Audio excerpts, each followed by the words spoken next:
In the Bible, we find one of the most beautiful appeal from God.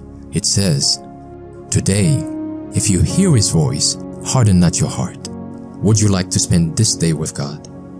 Listen to this devotional. This Day with God, a devotional by Ellen G. White. The only security.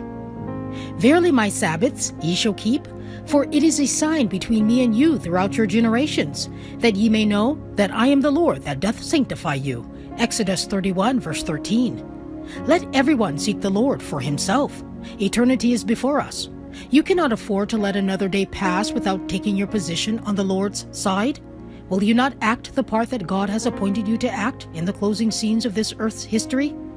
It is impossible to give any idea of the experience of the people of God who will be alive on the earth when past woes and celestial glory will be blended.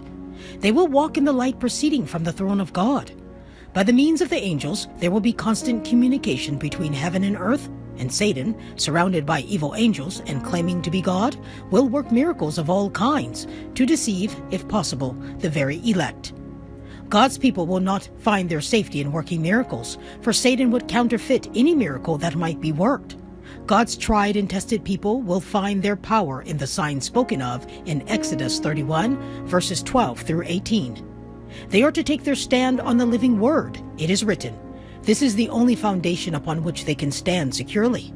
Those who have broken their covenant with God will in that day be without hope and without God in the world.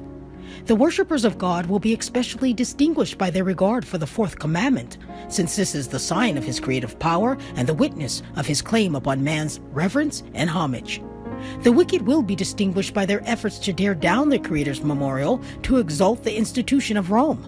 In the issue of the contest, all Christendom will be divided into two great classes: those who keep the commandments of God and the faith of Jesus, and those who worship the beast and his image and receive his mark.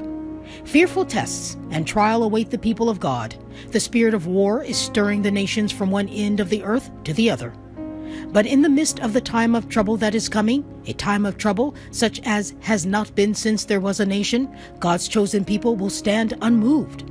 Satan and his angels cannot destroy them, for angels that excel in strength will protect them.